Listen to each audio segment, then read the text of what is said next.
బీసీలను గుర్తించి బడుగు బడిహీన వర్గాలు కూడా అన్ని రంగాల్లోనూ ముందుండాలని కోరుకున్న మొట్టమొదటి వ్యక్తి అన్న నందమూరి తారక రామారావు గారు. తారక రామారావు గారు పార్టీ పెట్టిన తర్వాతే తెలుగుదేశం పార్టీలో ఎక్కువగా భాగస్వామైనది బీసీలను గుర్తించిన పార్టీ తెలుగుదేశం పార్టీ. ఆనాటి నుంచి ఈనాటి వరకు కూడా బీసీలు తెలుగుదేశం ప్రభుత్వంలోనూ అదే ఎన్టీఆర్ గారి స్ఫూర్తితో మరి మాన్యశ్రీ ముఖ్యమంత్రి చంద్రబాబు నాయుడు గారికి బీసీలకు పెద్దపీట వేసిన ప్రభుత్వం ఎన్డీఏ ప్రభుత్వం అని మరొక్కసారి మీకు తెలియజేస్తూ, మరి ఇది మంచి ప్రభుత్వం అని చెప్పడానికి ఇది ఒక నిదర్శనం అని కూడా మీకు తెలియజేస్తున్నా. మరి గత ప్రభుత్వం నా బీసీలు నా బడుగు బడిహీన వర్గాలను ఓటేయించుకుని బీసీల ద్రోహి ఎవరో మనందరికీ తెలుసు. మరి ఈ 6 నెలల్లోనే బీసీలకు గుర్తించి బీసీలు అన్ని రంగాల్లోనూ ముందుండాలని కోరుకునే ప్రభుత్వం ఎన్డీఏ ప్రభుత్వం. మరి ఎన్డీఏ ప్రభుత్వంలో బీసీలు రాజకీయంగా కూడా గత ప్రభుత్వంలో ఏం చేశారో మనకు తెలుసు. నామినేటెడ్ పోస్టులు బీసీలు కేటాయించే 34% 24% తగ్గించి రాజకీయంగా బీసీలు ఎదగకూడదన్నదే గత ప్రభుత్వ లక్ష్యం.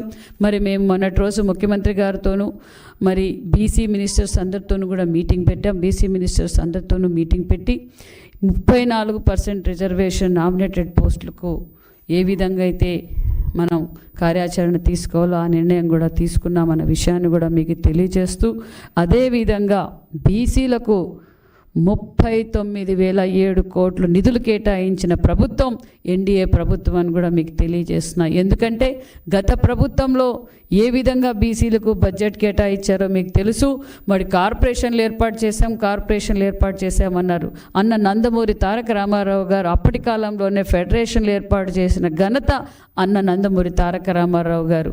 మరి గత ప్రభుత్వంలో మేము కార్పొరేషన్లు ఏర్పాటు చేశామన్నారు. మరి కార్పొరేషన్లకు కుర్చీలు లేవు, నిధులు లేవన్న విషయం మనందరికీ తెలుసు. మరి మనం కార్పొరేషన్లు ఏర్పాటు చేసాం, కార్పొరేషన్లకు నిధులు విధులు కూడా కేటాయించామన్న విషయాన్ని కూడా మీకు తెలియజేస్తున్నాం. అదేవిధంగా ఈ 6 నెలల్లోనే మనం బీసీలకు పెద్దపీట వేశామని చెప్పడానికి ఇదొక నిదర్శనం అని కూడా మీకు తెలియజేస్తున్నాం. మరి గత ప్రభుత్వంలో మహాత్మా జ్యోతిరావు పూలే అంటానే మన బీసీలందరికీ ఒక కనిపించే దేవుడు అని చెప్పాలి. మరి మహాత్మా జ్యోతిరావు పూలే రెసిడెన్షియల్ స్కూల్స్ పరిస్థితి కావచ్చు, అదేవిధంగా బీసీ హాస్టల్స్ పరిస్థితి కూడా మన గత 5 సంవత్సరాల్లో ఏ విధంగా ఉందో మీరు చూశారు. మహాత్మా జ్యోతిరావు పూలే స్కూల్స్ రాష్ట్ర వ్యాప్తంగా 107 స్కూల్స్ ఉంటే 105 స్కూల్స్ కూడా తెలుగుదేశం ప్రభుత్వంలోనే తీసుకొచ్చాం. అది తీసుకురావడంతో పాటు కొన్ని చోట్ల నిధులు అంటే 14-19లో రాష్ట్రం విడిపోయి అప్పుల్లో ఉన్న మన బడుగు బడిహీన వర్గాల పిల్లలు చదువుకోవాలన్నదే ముఖ్యమంత్రి గారి లక్ష్యం. కార్పొరేట్ స్కూల్కు ధీటుగా కూడా మన స్కూల్స్ కూడా ఉండాలని ముఖ్యమంత్రి గారు స్థలం కేటాయిస్తూ నిధులు కూడా కేటాయించారు. కొన్ని చోట్ల 50-60%, 70-80% బిల్డింగులు కూడా పూర్తి అయిపోయినాయి. మరి గత ప్రభుత్వం బీసీల ప్రభుత్వం, నా బీసీలు అని చెప్పి ఓటేయించుకున్న ప్రభుత్వం మరి రంగులు మార్చుకున్నో పేర్లు పూర్తి చేయొచ్చు. కానీ అవి కూడా అంటే బీసీ బిడ్డలు చదువుకోవడం కూడా ఇష్టం లేదన్న విషయం మనకు క్లారిటీగా తెలుస్తుంది. మరి రివ్యూ మీటింగ్ పెట్టాం, ముఖ్యమంత్రి గారి దృష్టికి తీసుకెళ్ళాం. ముఖ్యమంత్రి గారి దృష్టి సార్ ఇలా మీరు శాంక్షన్ చేసిన బిల్డింగ్స్ 70-80% మన ప్రభుత్వంలోనే 14-19లో అయిపోయాయి. మరి గత ప్రభుత్వం వాళ్ళ నిర్లక్ష్యంతో వాళ్ళు బీసీల బిడ్డలు చదువుకోవడం ఇష్టం లేక అవి అసంతృప్తిగా ఉన్నాయి సార్ అంటే ముఖ్యమంత్రి గారు ఇమ్మీడియట్గా ఆ స్కూల్స్ అన్నీ పూర్తి చేసి బీసీ బిడ్డలకు అన్ని విధాలుగా అనుకూలం చేయండి అని చెప్పి 85 కోట్ల నిధులు కూడా కేటాయించిన ఘనత మాన్యశ్రీ ముఖ్యమంత్రి చంద్రబాబు నాయుడు గారు. అదేవిధంగా బీసీ హాస్టల్స్ గత 5 సంవత్సరాలుగా బీసీ హాస్టల్స్ పరిస్థితి దారుణం. మినిమం మెయింటెనెన్స్ కూడా లేక పిల్లలు చాలా ఇబ్బంది పడ్డారు. కనీసం రన్నింగ్ వాటర్ లేక, వాష్రూమ్స్ లేక, లైట్లు ఫ్యాన్లు లీకేజీల వల్ల కూడా చాలా ఇబ్బందులు పడుతున్నారన్న విషయాన్ని ముఖ్యమంత్రి గారి దృష్టికి తీసుకెళ్తే ముఖ్యమంత్రి గారు అందుకు కూడా నిధులు కేటాయించారన్న విషయాన్ని కూడా మీకు తెలియజేస్తున్నాం.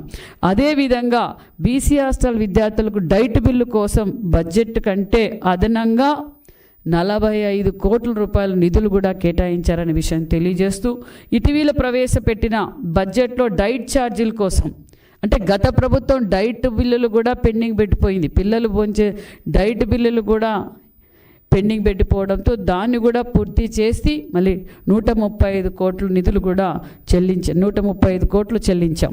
ఇప్పుడు అదనంగా 45 కోట్ల 52 లక్షలు ఇవ్వడానికి కూడా ముఖ్యమంత్రి చంద్రబాబు నాయుడు గారు ఆమోదించారనే విషయాన్ని కూడా తెలియజేస్తూ, గతంలో కాస్మెటిక్ ఛార్జీలు అదేవిధంగా బడ్జెట్లో 11 కోట్లు కేటాయించగా అదనంగా 21 కోట్ల 60 లక్షల రూపాయలు కూడా మంజూరు చేసినట్లు కూడా ఈ విషయాన్ని మీకు తెలియజేస్తున్నాం.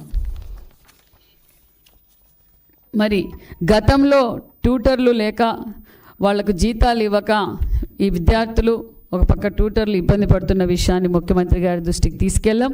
అందుకు కూడా ముఖ్యమంత్రి గారు అదనంగా 3 కోట్ల 20 లక్షల రూపాయల నిధులు కూడా కేటాయించారనే విషయం కూడా మీకు తెలియజేస్తున్నాం. అంతేకాకుండా గత బడ్జెట్ కంటే అదనంగా 155.32 కోట్లు చెల్లిస్తూ సీఎం గారు నిర్ణయం తీసుకున్నారు. అదేవిధంగా బీసీ బడుగు బడిగిన వర్గాల పిల్లలు చదువుకోవాలన్న ముఖ్య ఉద్దేశం. మరి ఏదైతే జగన్ వస్తే జాబ్ వస్తుంది అని చెప్పి నేను ప్రతి సంవత్సరం మెగా జాబ్ క్యాలెండర్ ఇస్తానని చెప్పి విద్యార్థులు కూడా మోసం చేశారన్న విషయాన్ని మరొక్కసారి మీకు తెలియజేస్తూ, ఏదైతే మనం ఎన్నికల మేనిఫెస్టోలో నా తొలి సంతకం మెగా డిఎస్సి అన్నారు మాన్యశ్రీ ముఖ్యమంత్రి చంద్రబాబు నాయుడు గారు, తొలి సంతకం మెగా డిఎస్సి 16,387 పోస్టులకు మెగా డిఎస్సి తొలి సంతకం చేశారు. అదే బీసీ వెల్ఫేర్ తరఫున కూడా 13 జిల్లా హెడ్ క్వార్టర్స్లో మెగా డిఎస్సి